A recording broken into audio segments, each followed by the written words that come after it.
The bond markets are clearly telling us that they don't expect the uncertainty that is hitting the global economy to be lifted anytime soon. And from that perspective, the path of least resistance is towards more hedges and therefore lower rates. And investors are telling us that they're not long 10-year rates in Germany for sure, and arguably even in the US, because they see a lot of value there. It's because they're using it to protect their other assets. 10-year Treasury notes in our surveys regularly flag as the most popular risk-off hedge. On a day like this, it's very easy to jump on the bandwagon and stress how much selling there is out there, or the market fear. But if we go right back to 1996 and review some of the statements from the Fed when they were looking at the relevance of an inverted yield curve, they were pointing out it was one measure. It was one measure to perhaps look at the rest of the economic indicators and say, is there something the market is missing? Which is why many now pay attention to the inverted yield curve. Is it different this time because of all the cheap money we've had, the extraordinary territory we've found ourselves in on the back of the stimulus that has been thrown at the system? You're absolutely right. The yield curve is not the single best indicator out there. Otherwise, strategists like myself would be out of a job. I'm not saying I'm any better, but we're trying to add some value. The point about the curve is that, first of all, the lags with which it predicts a recession can be extremely long.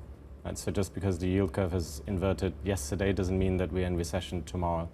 Number two, as you said, you can question whether or not the information content of the curve today is the same as it was previously because, of the overhang of QE, the amount of liquidity that's flushing around the system, et cetera, et cetera. But more importantly, what is unique about this yield curve inversion, which arguably raises a lot of questions, is the fact that it's happening in an easing cycle.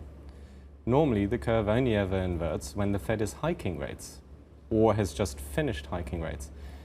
Yeah, the Fed just finished hiking rates, but we've also seen the first rate cut and the market is pricing in lots more to come. For the curve to invert in that environment is very, very unusual. And that tells you that what the market is having to do, and I've been making this point for some time, so forgive me for repeating it, we are being forced to put a line through an extremely wide probability distribution. The US economy is doing okay, right? Growth is still holding up. Retail sales today should be decent.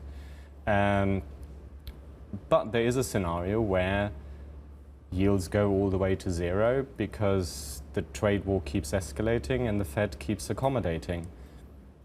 How do you put a line through that extreme bimodal outcome? One scenario where the world is okay and one where it's really not. Do you think the U.S. yield curve represents the underlying fundamentals of the U.S. economy, or is the move that we're seeing actually representative of what we're seeing outside of the U.S. economy? Given the big inversion yesterday we all saw came on the back of that weak China data and the confirmation that Germany has contracted in Q2. It's a mix of all of these things. What I would point out is that even though people tend to look as the US as the high yielder in my space of government bonds at the moment, that's only for a minority of investors, given that the majority of investors actually look at the world through the lens of an FX hedge.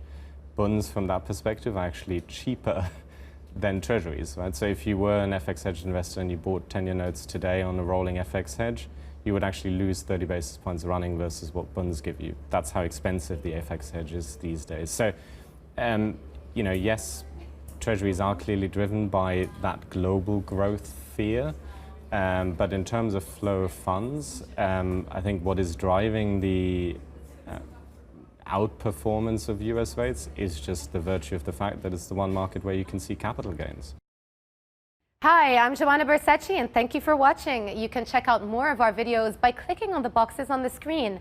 And don't forget to subscribe to our channel for more from CNBC International. Thank you for watching.